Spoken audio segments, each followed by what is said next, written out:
Everyone, welcome back to my YouTube channel. कैसे हो आप सब? आई रियली होप तुम्हारी लाइफ ट्रैक पे होगी, पढ़ाई टॉप नॉच चल रही होगी और सब कुछ मजे से हो रहा होगा। Everything is smooth and fine at your and. By the way, today will be starting a new series which is like covering economics from the NCERTs. कौन से NCERTs? Class 11th and class 12। यही सबसे main NCERTs हैं foundation set करने के लिए, एक static जो नॉलेज है वो लेने के लिए। फिर हम रेफर करते हैं करंट अफेयर्स को। तो आई थिंक अगर वहां पे हमारी पकड़ मजबूत होगी तो हम करंट अफेयर भी समझ लेंगे आराम से। तो मैं इस सीरीज में पढ़ाने जा रही हूँ class 11th and class 12th के हर एक चैप्टर वाइज जितने भी यूनिट्स हैं वो सब हम डिटेल में पढ़ाई करेंगे। And basically I am going to share my own notes जो मैंने उन एनसीईआरटी से बनाए हुए हैं। मैं उसी के पॉइंटर फॉर्मेट में सब कुछ वहां पे लिखा हुआ होगा एंड वही हम सारा रीड करेंगे और कैसे उसी पॉइंटर्स को पढ़ के हम पीवाईक्यू सॉल्व करेंगे प्रीलिम्स के एंड मेंस के भी। तो इस सीरीज में तुम्हें क्या क्या मिलेगा? सबसे पहले सारी important summary of the NCERTs हर एक चैप्टर की जो पॉइंटर फॉर्मेट में होगी और कैसे उनको पढ़ के तुम्हारे हर एक पीवाईक्यू सॉल्व होंगे, जो भी एक्सपेक्टेड क्वेश्चंस हो सकते हैं वो सॉल्व होंगे और कैसे मेंस के भी क्वेश्चंस वहां से सॉल्व होंगे, वो सब इस सीरीज में तुम्हें मिलेगा। तो this series is going to be very beneficial to you and trust me, क्योंकि मैं स्विच करी थी इकोनॉमिक्स सबसे पहले, क्योंकि प्रीलिम्स मोड में आ गई हूँ तो मैं इकोनॉमिक्स से शुरू कर रही हूँ। तो मुझे था कि अच्छा ठीक है, मैं अपना रिविजन भी करूंगी, साथ में अगर एक आधी वीडियो तुम तक पहुंचा दूंगी तो तुम्हारा भी भला होगा। तो आई बी थिंकिंग कि मैं एक दिन के बाद इसको करूंगी। ठीक है, चैप्टर 1 जैसे आज अगर हमने क्लास 11 का कर दिया तो फिर एक दिन के बाद I will be uploading the class 11 का चैप्टर 2 एंड देन ऐसे ऐसे करके हम प्रोसीड करेंगे फर्दर। तो इस तरीके से इकोनॉमिक्स कवर होगी एंड अगर रिस्पॉन्स अच्छा रहा तो I be covering other subjects also, अगर तुम्हारा डिमांड होगी, तुम्हें अच्छा लगेगा। तो basically this series is all about, हम इसमें बात करेंगे जितने भी इंपॉर्टेंट पॉइंटर्स जो मैंने बेसिकली अपने नोट्स बनाए हैं एनसीईआरटी से इतनी मेहनत करके, वो सारे मैं तुम तक शेयर करूंगी। उसको पढ़ के हम फिर सॉल्व करेंगे पीवाईक्यूज और जितने भी एक्सपेक्टेड क्वेश्चन उन टॉपिक से बन सकते हैं वो भी मैं उसमें अपलोड कर दूंगी एंड साथ ही साथ मेन्स के क्वेश्चन देखेंगे, कैसे उसको सॉल्व करना है, कुछ एग्जाम्पल्स वो देखेंगे। तो this series is all about this. तो लेट्स गेट स्टार्टेड। आज डेमो है, देख लो। Indian economy on the eve of independence, class 11 NCERT का चैप्टर 1 है। So when India gained independence in 1947, it inherited an economy। तो जब इंडिया ने इंडिपेंडेंस ली थी 1947 के आसपास, तो उस टाइम इकोनॉमी की क्या हालत थी? तो इकोनॉमी सबसे पहले तो स्टेगनेंट थी, बहुत ही ज्यादा स्लो ग्रोथ थी, बैकवर्ड थी, क्योंकि इंफ्रास्ट्रक्चर इंडस्ट्रीज में बिल्कुल भी काम नहीं किया गया था इंडस्ट्रियल डेवलपमेंट के लिए। एंड थर्ड इज एक्सप्लॉइटेड, जितने भी रिसोर्सेज थे दे वर ड्रेन्ड बाय द ब्रिटिशर्स। तो जो ब्रिटिश ने थी अपनी पॉलिसीज भी इसी तरह से डिजाइन की गई थी to serve their own interest, making India a supplier of the raw materials and a consumer of the British goods.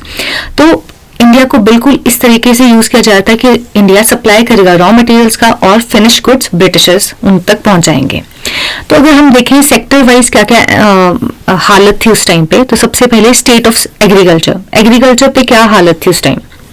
तो जो मेन लाइवलीहुड था, around 85% of the Indians they were dependent on agriculture and agriculture जो sector था बहुत ही ज्यादा under develop था। यानी कि अगर मेन पॉइंटर्स इसमें से देखें तो एक तो majority of the population dependent है एग्रीकल्चर पे और वो सेक्टर भी अंडर डेवलप्ड है। प्रोडक्टिविटी बिल्कुल ही लो है। क्यों? क्योंकि उस टाइम पे भी वो रिलाई कर रहे थे बिल्कुल ट्रेडिशनल टूल्स पे, इरिगेशन पे काम नहीं किया जा रहा था, कोई फर्टिलाइजर्स नहीं थे, तो पुअर यील्ड थी। And third is exploitation by the zamindari system. उस टाइम के जो ब्रिटिशर्स ने रूल्स या फिर मैं बोल दूं सिस्टम जो चलाया था, फॉर एग्जाम्पल जमींदारी सिस्टम, उसमें क्या होता था, farmers had to pay high taxes to the landlords. जमींदार को बहुत ज्यादा पैसा देना पड़ता था in the form of taxes, जिसकी वजह से वो पॉवर्टी में ही थे। And focus on the cash crops, Indians को बोला जाता था कि भाई आपको ज्यादा से ज्यादा कैश क्रॉप्स उगाने हैं। फूड सिक्योरिटी पे कोई काम नहीं किया जा रहा था। ब्रिटिश की जो पॉलिसीज थी वो एनकरेज कर रही थी क्रॉप्स जैसे कि कॉटन, जूट, इंडिगो, ताकि ज्यादा से ज्यादा इन क्रॉप्स का एक्सपोर्ट हो सके। और फूड शॉर्टेजेस आ गई क्योंकि फूड सिक्योरिटी जो ईट वाले खाने वाले क्रॉप्स हैं उसके ऊपर काम नहीं किया गया। वीट, राइस, इन सब के लिए कुछ नहीं किया गया तो फेमाइन्स आने लग गए, फूड शॉर्टेज हो गया क्योंकि ज्यादा से ज्यादा कैश क्रॉप्स लगाए जा रहे थे। And fourth is frequent famines, अभी हमने बात की। The neglect of food crops and exploitation of the resources caused wide spread famines and hunger. तो अब क्या हुआ, फूड सिक्योरिटी पे कोई काम नहीं किया गया जिसकी वजह से रिसोर्सेज ऑलरेडी वो एक्सप्लॉइट कर रहे थे, वाइड स्प्रेड फेमाइन्स आए, हंगर हुआ। अब हम देखेंगे इंडस्ट्रीज की क्या हालत थी। तो डी इंडस्ट्रियलाइजेशन, ऑलरेडी जो थोड़ी बहुत इंडस्ट्रीज थी उनको भी खत्म कर दिया गया, टोटली डी इंडस्ट्रियलाइजेशन हो रही थी. India was known for its handicraft and small scale industries before British rule. हम सभी जानते हैं ब्रिटिश रूल से पहले इंडिया के जो अपने आर्टिसंस थे, handicraft industries, small scale industries कितना फ्लरिश कर रही थी. बट ब्रिटिशर्स ने अपने सेल्फिश मोटिव को पूरा करने के लिए ऐसी पॉलिसीज बनाई जिसने डिस्ट्रॉय कर दी हमारी होम ग्रोन इंडस्ट्रीज, ताकि वो अपना ओन जो सेल्फिश मोटिव है उसको सर्व कर सकें. This caused widespread unemployment and a decline in the traditional skills. जितनी भी मॉडर्न इंडस्ट्रीज थी, ठीक है, थोड़ा बहुत मॉडर्न इंडस्ट्रीज पे काम हुआ. फ्यू इंडस्ट्रीज जैसे कि हम कॉटन की बात करें, जूट की बात करें एंड स्टील की बात करें, they were developed during the colonial period. But ऐसा नहीं था कि वो इक्वल उसका डिस्ट्रीब्यूशन था. हाँ, थोड़ा बहुत रिस्ट्रिक्टेड मैनर में इंडस्ट्रीज डेवलप हुई है, modern industries, but not a widespread development. So however they were limited to certain regions जैसे बॉम्बे, बंगाल और मद्रास. यानी कि इंडस्ट्रियल डेवलपमेंट हुई but they were restricted to particular region जैसे कि बॉम्बे, बंगाल और मद्रास. इंडिया के जितने भी एंटरप्रेन्योर्स थे, दे faced restrictions and competition from the British goods. ठीक है, एंटरप्रेन्योरशिप को भी बढ़ावा कैसे मिलना था, क्योंकि ऑलरेडी कंपटीशन था ब्रिटिश गुड्स का. अब फॉरेन ट्रेड की हालत देखते हैं. जितना भी हमें पता है कि इंडिया जो था एज अ रॉ मटेरियल सर्व कर रहा था बाहर, तो एक्सपोर्ट हो रहा था भर भर के रॉ मटेरियल्स का. इंडिया एक्सपोर्ट कर रहा था आइटम्स जैसे कि cotton, jute, spices and indigo to Britain, और इंपोर्ट कर रहा था भाई फिनिश गुड्स का. इंडिया के पास इतनी मार्केट थी तो बाहर से भर भर के इंपोर्ट जो अंदर आ रहे हैं वो इंडिया यूज कर रहा है. तो India imported British manufactured goods, यानी कि सप्लाई कर रहा है रॉ मटेरियल की और बदले में ले रहा है फिनिश गुड्स. तो इंडिया को तो कोई बेनिफिट नहीं हो रहा है. ठीक है, no benefit for India. This pattern of trade drained India's wealth while strengthening Britain's economy. तो ये जो पैटर्न था कि एक्सपोर्ट करेंगे रॉ मटेरियल्स को, इंपोर्ट करेंगे फिनिश गुड्स को, इसकी वजह से इंडिया को कोई बेनिफिट नहीं था, क्योंकि इंडिया की जो वेल्थ थी वो ड्रेन हो रही थी बाहर, और इंडिया को एज सच कोई इससे बेनिफिट तो बिल्कुल भी नहीं था. और उधर on the other hand Britain की इकोनॉमी स्ट्रेंथन हो रही थी. तो आइए देखते हैं कि what is drain of wealth. Drain of wealth एक बहुत इंपॉर्टेंट फिनोमिना है, या फिर मैं फेमस थ्योरी बोल दूं, जो दादा भाई नारोजी ने दी थी. अपनी फेमस बुक है उनकी, एक poverty and unBritish rule in India. तो देखते हैं ब्रिटिश ने जो अपनी पॉलिसीज थी वो इस तरह से बनाई थी कि जिसके रिजल्ट की वजह से क्या हो रहा था कि huge outflow of India's wealth to Britain. क्योंकि अभी हमने देखा कि इंडिया इंपोर्ट कर रहा है ज्यादा से ज्यादा, तो जितना भी इंडिया की वेल्थ है वो बाहर जा रही है बिना इंडिया को कोई बेनिफिट दिए. तो this is known as drain of wealth, कि जब इंडिया की अपनी वेल्थ दूसरी कंट्री में जा रहा है और इंडिया को उसके ऑन दैट बिहाफ कोई फायदा भी नहीं हो रहा है, तो this is known as drain of wealth. And this particular theory was highlighted by Dadabhai Naoroji in his famous book poverty and unBritish rule in India, which is known as drain of wealth theory.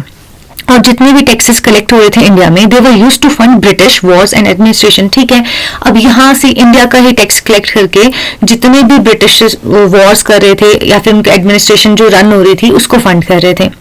अब देखते हैं infrastructure का क्या state था उस time पे. तो build for infrastructure अगर उन्होंने बनाया तो सिर्फ और सिर्फ अपने सेल्फिश मोटिव को पूरा करने के लिए उसको बनाया गया, in order to build for exploitation. Infrastructure जैसे कि railways, ports, roads, they were developed primarily to serve the British economic interest. अपने खुद के इंटरेस्ट सर्व हो सके इसीलिए इंफ्रास्ट्रक्चर बनाया गया, नॉट टू बेनिफिट इंडियंस. अगर मैं बात करूं रेलवेज की, तो it help in moving raw materials. Railway क्यों बनाए? ताकि रॉ मटेरियल यहाँ से बाहर पहुंचाया जा सके, ताकि रॉ मटेरियल्स का एक्सपोर्ट हो सके. पोर्ट्स क्यों बनाए? ताकि build increase foreign trade for India, for Britain. Sorry, my bad. Ports इसलिए बनाए गए built to increase foreign trade for India. ठीक है, फॉरेन जो भी ट्रेड है वो इंडिया के लिए आ सके. ठीक है. Neglect of social infrastructure. Social infrastructure पे कोई काम नहीं हुआ, जैसे हेल्थ पे कोई काम नहीं हुआ, एजुकेशन पे काम नहीं हुआ, sanitation facilities, they were extremely poor. यानी कि सोशल इंफ्रास्ट्रक्चर पे उन्होंने कोई काम नहीं किया. अगर इंफ्रास्ट्रक्चर बनाया अभी तो रेलवेज बनाए, पोर्ट्स बनाए, ताकि ज्यादा से ज्यादा वो रॉ मटेरियल्स एक्सपोर्ट करें, फिनिश गुड अंदर लेके आ सकें इंडिया में. बट जो सोशल इंफ्रास्ट्रक्चर था जैसे कि हेल्थ, अगर मैं लिटरेसी रेट की बात करूं तो एजुकेशन उस टाइम पे लाइफ एक्सपेक्टेंसी भी इतनी कम थी, लिटरेसी इतनी कम थी, सैनिटेशन फैसिलिटीज बिल्कुल ही नहीं थी. तो सोशल इंफ्रास्ट्रक्चर पे कोई काम नहीं हुआ. अगर हम बात करें स्टेट ऑफ डेमोग्राफिक प्रोफाइल की, यानी कि लोगों का उस टाइम पे क्या हाल था, क्या बर्थ रेट था. Demography means it is related to the people, the birth rate, death rate, children का क्या था, इन्फेंटेंसी रेट. ठीक है, तो high birth rate and death rate. तो उस टाइम पे बर्थ रेट भी स्पाइक पे था, डेथ रेट भी, जितने लोग पैदा हो रहे हैं उतने ही मर भी रहे हैं. क्यों? Because of the lack of health facilities and education. ना ही अवेयरनेस है लोगों में, अच्छी हेल्थ फैसिलिटीज भी नहीं, which led to the poor living condition. तो इसलिए डेथ रेट भी उतने ही हो रहे हैं, बर्थ रेट भी उसी स्पाइक से बढ़ रहे हैं, क्योंकि अवेयरनेस ही नहीं कि बच्चे कम करने हैं। Low life expectancy. At the time of independence India की जो लाइफ एक्सपेक्टेंसी थी इट वॉज जस्ट 32 ईयर्स। तो सोच लो लाइफ एक्सपेक्टेंसी कितनी कम थी। Low literacy rate, only 16% of population was literate. सिर्फ 16% जो पॉपुलेशन थी उस टाइम की वो लिटरेट थी। और हाई पॉवर्टी, गरीबी तो बहुत सारी थी। Most Indian lived in extreme poverty and struggle for basic needs. मतलब इतनी बुरी हालत थी कि जो बेसिक नीड्स के लिए भी इंडिया को बहुत स्ट्रगल करना पड़ रहा था। अगर हम बात करें स्टेट ऑफ ऑक्यूपेशनल स्ट्रक्चर कि लोगों का काम क्या होता था उस टाइम पे, ऑक्यूपेशन क्या था, तो हमने ऊपर भी बात की थी सबसे पहली स्लाइड पे, जो हमने देखा था कि majority of the population around 85% of the work force were engaged in agriculture.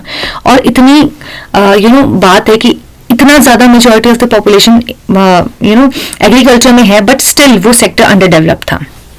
ठीक है, स्मॉल इंडस्ट्रियल वर्कफोर्स अगर देखा जाए तो बहुत स्मॉल पोर्शन पॉपुलेशन जो थी वो इंडस्ट्रियल एरिया सेक्टर में थी। ठीक है, अगर मैं बात करूं रीजनल इम्बैलेंस, हाँ क्या था कि रीजन इम्बैलेंस तो था ही। इंडस्ट्रीज ऐसा नहीं था कि मॉडर्न इंडस्ट्रीज हर जगह बन रही थी, कुछ पर्टिकुलर एरिया जैसे हमने देखा बॉम्बे, बंगाल, मद्रास वहीं पे थी। तो रीजनल इम्बैलेंस बहुत ज्यादा, जैसे industrial and urban development they were limited to specific areas जैसे बॉम्बे, कलकत्ता एंड मद्रास। अगर इकोनॉमिक ग्रोथ एंड डेवलपमेंट देखें तो सबसे पहले पड़ा स्टेगनेंट इकोनॉमी थी, कोई ग्रोथ नहीं हो रहा था। The Indian economy grew at a very slow pace during the British rule. और डेवलपमेंट कैसी थी? अनइक्वल थी। Development was limited to cities, क्योंकि अभी हमने देखा इंडस्ट्रियल डेवलपमेंट या फिर अर्बन डेवलपमेंट बहुत ज्यादा पर्टिकुलर रीजन्स में हो रहा था, तो रीजनल इम्बैलेंस था, तो ऑब्वियसली अनइक्वल डेवलपमेंट तो होगी। तो development was limited to cities and a few sectors जैसे railways, while rural areas were neglected. अगर हम बात करें मॉडर्न इंडस्ट्रीज तो वो हमने पढ़ लिया अभी, the British discouraged heavy industries and technological advancement in India. अब ब्रिटिशर्स ने क्यों डिस्करेज किया हैवी इंडस्ट्रीज को या फिर टेक्नोलॉजिकल एडवांसमेंट? क्योंकि अदरवाइज अगर उसको प्रमोट करते तो उनकी अपनी कंपनीज के लिए ही कंपटीशन पैदा हो जाता। तो दिस वाज द रीजन कि ब्रिटिशर्स ने जानबूझ के हैवी इंडस्ट्रीज को, टेक्नोलॉजी को प्रमोट नहीं किया। अगर कंक्लूजन देखें, the Indian economy on the eve of independence, अभी कुछ पॉइंटर्स है जो हमको सिर्फ याद रखने के, ठीक है ये था। एक तो अग्रेरियन थी, ठीक है, अंडर डेवलप था। एग्रीकल्चर मेजॉरिटी तो पॉपुलेशन उस पर डिपेंडेंट थी बट स्टिल अंडर डेवलप्ड था। Agriculture which was the backbone but suffer due to the colonial exploitation. और क्यों अंडर डेवलप्ड था? क्योंकि अभी हमने देखा जमींदारी सिस्टम था, भर भर के टैक्सेस देने पड़ते थे इंडियन फार्मर्स को, ब्रिटिशर्स को। तो ऑब्वियसली जितना वो कमा रहे थे उतना तो टैक्सेस में जा रहा था, तो वो डेवलप हो ही नहीं सकता था सेक्टर। कॉलोनियल एक्सप्लॉयटेशन बहुत ज्यादा थी। Second is D industrialised. Already जितनी इंडस्ट्रीज थी उनको भी डी इंडस्ट्रियलाइज कर दिया और फर्दर इंडस्ट्रियलाइजेशन पे कोई ध्यान नहीं दिया गया। तो traditional industries they were destroyed और जो मॉडर्न इंडस्ट्रीज भी थी दे were restricted to particular regions, तो इसलिए रीजनल इम्बैलेंस भी था। ड्रेन ऑफ वेल्थ, ये हमने देखा कि रिसोर्सेज को कैसे एक्सप्लॉइट किया जा रहा था। जितने भी हमारे रॉ मटेरियल्स थे उनको बाहर लेके जाया जाता था ब्रिटेन, और फिनिश्ड गुड्स को इंडिया में लेके आया जाता ताकि उनकी गुड्स यहाँ पे सेल आउट हो। तो लिविंग इंडिया इम्पावरिश्ड, ठीक है, गरीबी में छोड़ दिया इंडिया को। बैकवर्ड इन इंफ्रास्ट्रक्चर, और इंफ्रास्ट्रक्चर की जो डेवलपमेंट हुई थी एक तो उन्होंने अपने मोटिव के हिसाब से की जिसकी उनको जरूरत थी, जैसे रेलवेज बनाए, पोर्ट्स बनाए ताकि रॉ मटेरियल्स बाहर जाएं और फिनिश गुड्स अंदर आए। बट जो सोशल इंफ्रास्ट्रक्चर था जैसे हेल्थ था, एजुकेशन था, इन सब जो सैनिटेशन था, इन सब इंपॉर्टेंट चीजों पे कोई ध्यान नहीं दिया गया। तो बैकवर्ड था इंफ्रास्ट्रक्चर में, development was limited and mainly served British interest. This poor economic condition created challenges for the newly independent government, which had to rebuild the economy through policies focused on self-reliance, industrialization and agriculture reform. अब क्या हुआ कि ये तो हमने पढ़ी कि economy का क्या हालत थी on the eve of independence. अब जब इंडिया इंडिपेंडेंट हो जाता है तो इंडिया की जो गवर्नमेंट थी उन सबको ये सारी जो चैलेंजेस थे फेस करने पड़े, और ये सब मद्देनजर रखते हुए उन्होंने क्या क्या पॉलिसीज लेके आए ताकि इंडिया सेल्फ रिलायंट बन सके, कैसे इंडस्ट्रियलाइजेशन को प्रमोट किया गया, क्या क्या एग्रीकल्चर रिफॉर्म्स लेके आए। तो ये सारी पुरानी चीजें देख के उन्होंने आगे फर्दर वैसी पॉलिसीज लेके आए। तो कॉन्सिक्वेंस ऑफ ब्रिटिश रूल, अब ब्रिटिश रूल का क्या कॉन्सिक्वेंस हुआ? ब्रिटिशर्स ने हमें एक्सप्लॉइट किया और कुछ नहीं किया, ठीक है। सबसे पहले इकोनॉमिक एक्सप्लॉइटेशन, कॉलोनियल पॉलिसीज इस तरह से बनाई जाएगी ताकि वो बेनिफिट करे सिर्फ ब्रिटेन को, और ड्रेन ऑफ वेल्थ हो, ठीक है। डिपेंडेंस ऑन एग्रीकल्चर, पूरा हमें डिपेंडेंट कर दिया एग्रीकल्चर पे, हमसे कैश क्रॉप्स उगाए गए, ठीक है, और फूड सिक्योरिटी बिल्कुल भी नहीं आई। Most Indians were forced to depend on low yield agriculture. Limited development हुई, industrial and social development was minimal, ठीक है, जितना ऑलरेडी इंडस्ट्रीज डेवलप भी थी उनको भी डी इंडस्ट्रियलाइज किया गया, साथ में फर्दर इस सेक्टर में कुछ भी काम नहीं किया गया. Foundation of inequality, wealth inequality and social disparities widen during this period. तो इस टाइम पे क्या होगा, जो ऑलरेडी अमीर था अमीर होता गया, जो गरीब था गरीब होता गया. तो जो वेल्थ में थी इनइक्वालिटी तो आई, प्लस सोशल डिस्पैरिटीज बहुत ज्यादा बनना शुरू हो गई. Understanding the Indian economy before 1947 is crucial to analyze how post-independence policies were designed. तो ये हमें पढ़ना इंपॉर्टेंट हो जाता है कि जो इंडिया जब इंडिपेंडेंट हो गया उसके बाद की पॉलिसीज कैसे डिजाइन की गई, ताकि फिर से ये हमारी इकोनॉमी रीबिल्ड हो सके और मॉडर्नाइज हो सके. तो it sets a foundation for understanding कि क्या लैंड रिफॉर्म्स क्यों आए थे और क्या क्या थे, इंडस्ट्रियल पॉलिसी को लाने की क्या जरूरत थी, and focus on self reliance in the 5-year plans. तो आगे चल के जब हम चैप्टर 2 में देखेंगे कि इंडिपेंडेंट के बाद की इकोनॉमी क्या क्या थी, उसमें हम लैंड रिफॉर्म्स पढ़ेंगे, इंडस्ट्रियल पॉलिसीज पढ़ेंगे, सेल्फ रिलायंट हुआ इंडिया, 5-year प्लान्स लेके आया, तो उन सबको लाने की क्या जरूरत थी, इसके लिए इंपॉर्टेंट हो जाता है ये समझना कि on the eve of independence India की इकोनॉमी की क्या हालत थी. आइए ये सारा चैप्टर पढ़ने के बाद इससे क्या क्या क्वेश्चंस आ सकते हैं और क्या क्या पीवीक्यूज ऑलरेडी आए हैं हम वो सॉल्व करने की कोशिश करते हैं. और देखना ये करते करते तुम्हें अभी पता चल जाएगा कि चैप्टर जैसे तुमने सॉल्व पढ़ा आराम से तो क्वेश्चंस तुम्हारे कैसे सॉल्व होंगे. ठीक है, तो अगर एग्रीकल्चर से देखें क्या है, what was the primary livelihood for the most Indians during the colonial period. हमने अभी पढ़ा सबसे मेजॉरिटी जो लाइवलीहुड क्या था, एग्रीकल्चर. 85% ऑफ वर्कफोर्स डिपेंडेंट है भाई एग्रीकल्चर पे, तो प्राइमरी लाइवलीहुड तो वही है. नेक्स्ट क्वेश्चन देखते हैं, which system exploited Indian farmers during the British rule. कौन सा ऐसा सिस्टम था जिसने इंडियन फार्मर्स को सबसे ज्यादा एक्सप्लॉइट किया. अभी पढ़ा था जमींदारी सिस्टम, क्योंकि इन फार्मर्स को बहुत ज्यादा रेवेन्यू और टैक्सेस पे करने पड़ते थे इसके अंदर. So what was the primary focus for British agriculture policies in India. British की जो एग्रीकल्चर पॉलिसी थी उनको लाने का प्राइमरी फोकस क्या था, क्या रीजन था उसके पीछे. रीजन ये था ताकि एक्सपोर्ट ओरिएंटेड कैश क्रॉप्स के ज्यादा से ज्यादा कैश क्रॉप्स इंडिया उगाए ताकि वो एक्सपोर्ट हो सके बाहर, और उसका बेनिफिट किसको आए, ब्रिटिशर्स को. तो ये तो कहीं से भी नहीं हो सकता इंक्रीजिंग फूड क्रॉप प्रोडक्शन. नहीं भाई, उनकी फूड क्रॉप प्रोडक्शन को क्यों बढ़ाएंगे, तब तो फूड सिक्योरिटी आती. मैकेनाइजेशन ऑफ फार्मिंग में अच्छा टूल्स इंप्लीमेंट कर रहे हैं या फिर इंस्टॉल कर रहे हैं, ये भी नहीं है. इरिगेशन पे तो बिल्कुल काम नहीं हुआ, तो क्या बच गया, एक्सपोर्ट ओरिएंटेड कैश क्रॉप्स. अगर हम देखें which industry was the first to suffer due to British deindustrialisation policy. सबसे पहली इंडस्ट्री ऐसी कौन सी थी जिसने सफर किया था because of the British deindustrialisation policy. तो अभी हमने देखा वो हैंडीक्राफ्ट इंडस्ट्रीज थी. इंडिया के आर्टिसंस ऑलरेडी बहुत अच्छा कर रहे थे, लेकिन in order to minimise the competition Britishers ने क्या किया, हैंडीक्राफ्ट इंडस्ट्रीज को बहुत ज्यादा एक्सप्लॉइट किया और बिल्कुल ही खत्म कर दिया. Next question, what was the primary reason for the decline of Indian handicrafts during the colonial rule? सबसे मेजर रीजन क्या था इंडियन हैंडीक्राफ्ट्स का डिक्लाइन होने का कॉलोनियल रूल के टाइम पे, क्योंकि cheap imports of the British manufactured goods. India के जितने भी जो हैंडीक्राफ्ट इंडस्ट्रीज जो भी प्रोडक्ट्स बना रही थी उसका सब्स्टिट्यूट आ रहा था, वो भी बहुत चीप था. कैसे, क्योंकि चीप इंपोर्ट्स हो रहे थे ब्रिटिश के मैन्युफैक्चर्ड गुड्स के, तो ऑब्वियसली इंडिया की जो हैंडीक्राफ्ट इंडस्ट्रीज थी वो नहीं फ्लरिश कर पाई. And the modern industries that developed during the British rule were concentrated in which cities. मैंने बताया था कि जितनी भी मॉडर्न इंडस्ट्रीज हैं उनका बहुत ही ज्यादा रीजनल रिस्ट्रिक्ट थे, वो रीजन पर्टिकुलर रीजन में. तो कौन कौन से रीजन्स थे, वो था बॉम्बे, कैलकाटा एंड मद्रास. कहाँ पे आए, बॉम्बे, कैलकाटा, मद्रास तो नहीं लिखा हुआ है, तो Bombay, Calcutta only. Next question is, during colonial rule India's foreign trade was design to. Colonial rule में इंडिया का फॉरेन ट्रेड का जो पॉलिसी थी वो क्या था, to meet the needs of the Britain. Self sufficiency तो बिल्कुल भी नहीं थी. ठीक है, एनकरेज करें इंडस्ट्रियल डेवलपमेंट इन इंडिया, बिल्कुल नहीं. रिड्यूस पॉवर्टी इन इंडिया, ऐसा तो बिल्कुल भी नहीं था. Meet the needs of the Britain, ताकि वो अपनी खुद की नीड्स पूरी कर सके. India was primarily an exporter of which of the following during the British rule. India सबसे ज्यादा मतलब मेजॉरिटी क्या एक्सपोर्ट कर रहा था ब्रिटिश रूल के टाइम में, ऑब्वियसली रॉ मटेरियल्स. मशीनरी तो बिल्कुल नहीं करता, नहीं तो हम भी फ्लरिश कर रहे होते. तो रॉ मटेरियल्स का एक्सपोर्ट कर रहा है, इंपोर्ट कर रहा है फिनिश गुड्स का. विच theory highlighted the economic exploitation of India by the British. Drain of wealth theory, दादा भाई Naoroji. What was the primary purpose of building railways during the British period in India? क्या purpose था railways बनाने का, sorry for this, ताकि promote कर सके tourism. नहीं भैया, अगर टूरिज्म प्रमोट हुआ तो इंडिया को बेनिफिट होता. तो हमने देखना है कि जिससे ब्रिटिशर्स को बेनिफिट हुआ, इंप्रूव कनेक्टिविटी फॉर इंडियंस. नहीं, इंडिया के भले के लिए तो बिल्कुल भी नहीं है, ताकि ट्रांसपोर्ट हो सके raw materials to the ports और ताकि वो बाहर फिर ब्रिटेन जा सके.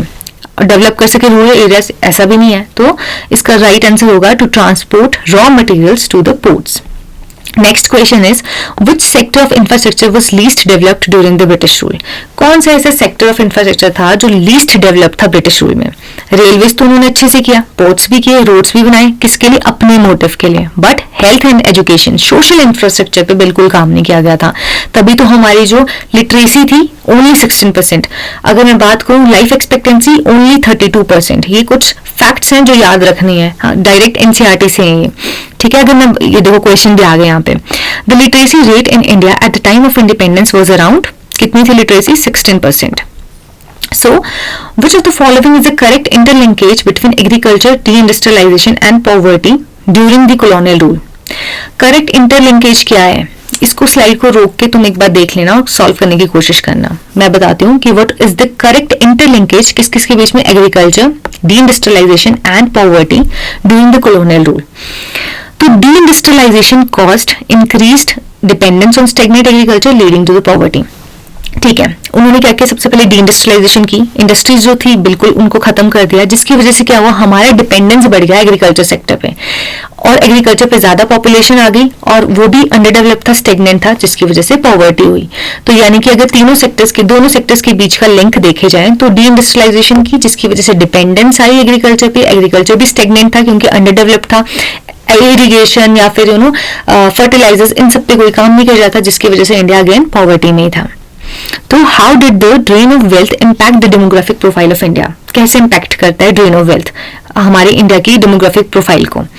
सो इसने क्या किया? It reduced what? It reduced investments in health and education leading to the poor literacy and lower life expectancy। यानी कि ये बोल रहे हैं कि कैसे ड्रेन ऑफ वेल्थ ने हमारी इंडिया की पॉपुलेशन को अफेक्ट किया। ड्रेन ऑफ वेल्थ मतलब पैसा इंडिया से बाहर जा रहा है। तो जब इंडिया से बाहर पैसा जा रहा है तो इन्वेस्टमेंट हेल्थ और एजुकेशन में उन्होंने किया ही नहीं, सारा पैसा तो बाहर चला गया, जिसकी वजह से जो गरीब थे वो गरीब ही रहे, पुअर रहे, साथ में लिटरेट भी नहीं हो पाए, लाइफ एक्सपेक्टेंसी भी कम रही। तो this was the right answer. The term drain of wealth was as explain by the Dadabhai Naoroji refers to, यानी कि पैसा इंडिया से बाहर जा रहा है, इंडिया को कोई बेनिफिट नहीं हो रहा। तो देख लो कौन से ऑप्शन में सही दिया हुआ है। The systematic transfer of the resources and wealth from India to Britain without adequate returns. Return में कुछ नहीं मिल रहा, सिर्फ पैसा बाहर जा रहा है। This is known as drain of wealth. The zamindari system introduced during the British rule in India primarily resulted in, तो जो जमींदारी सिस्टम इंट्रोड्यूस हुआ था, ब्रिटिश ने किया था इंडिया में, उसकी वजह से क्या हुआ? उसकी वजह से ये हुआ कि एक्सप्लॉयटेशन हुआ जी फार्मर्स का, and land revenue collection for the British. तो ब्रिटिश ने अपने लिए तो लैंड रेवेन्यू कलेक्ट किया, एक्सप्लॉइट किया फार्मर्स को।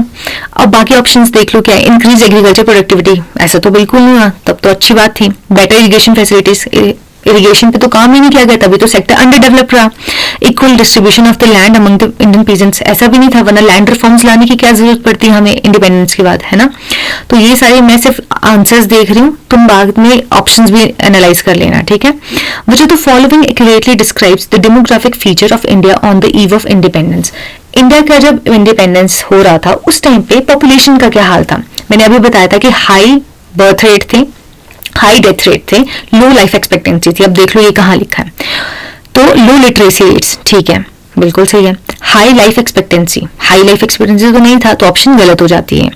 अब ये देखते हैं, लो लिटरेसी रेट्स, ठीक है, लो लाइफ एक्सपेक्टेंसी, ठीक है, एंड हाई इन्फेंट मोर्टेलिटी, ठीक है, मतलब बच्चे भी बहुत ज्यादा मर रहे थे, जैसे high birth rate, high death rate, same है ये।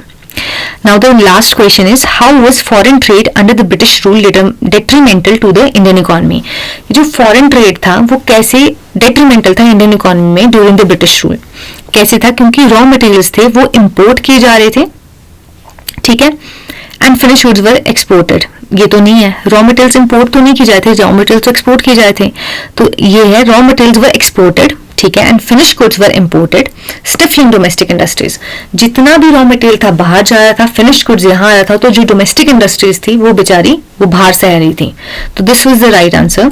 कुछ मैंने मेंस के क्वेश्चंस भी डाले हैं, ये सारे पढ़ लेना और try to solve all of these, आराम से हो जाएंगे। एक मैं पढ़ के देख लेती हूँ। Discuss the main feature of the Indian economy on the eve of independence. आराम से कर लेंगे 150 वर्ड्स में। क्या क्या आएगा? एग्रीकल्चर का क्या हालत थी, इंडस्ट्रियल सेक्टर का क्या हालत थी, सर्विस सेक्टर का क्या था, बिल्कुल भी कंट्रीब्यूशन नहीं था, बिल्कुल नेग्लिजिबल, ठीक है, और इकोनॉमी स्टेगनेंट थी, And another question is explain the meaning of term drain of wealth. हमने अभी पढ़ा in the context of Indian economy during the British rule. How did it affect India's economy structure? तो मतलब ऐसे questions है जो तुम आराम से कर लोगे. मैंने तुम्हें बिल्कुल एक bird eye view से समझा दिया कि कैसी इंडिया की इकोनॉमी की हालत थी on the eve of independence, और अच्छे से point फॉर्मेट में सब कुछ समझ लिया है. नाउ ये जो 8 है 9 क्वेश्चन है, try to write down these questions, और इससे तुम एक वो भी होगा कि आंसर राइटिंग हो रही है और आराम से तुम्हारे पास एक content. So yeah guys, that's it for this video and I really hope you enjoy watching my videos, and if you really do then keep like share subscribe comment and feedback जरूर दिया करो मुझे कैसा लग रहा है. And by the way मेरा एक ही मैसेज है तुम तक कि न्यू ईयर से, और बेसिकली न्यू ईयर भी क्यों, मतलब अभी से ही जब से ये वीडियो तुम्हारे तक पहुंच रही है, जस्ट अपने साथ ही कमिटमेंट कर लो कि this time I am going to be more disciplined, I am going to be I am going to learn to say no to the things और टू द डिस्ट्रैक्शंस कि भाई इस पर फोड़ देना यार exam, no more linger on the things कि भाई ठीक है चलें चलें चलें, नहीं.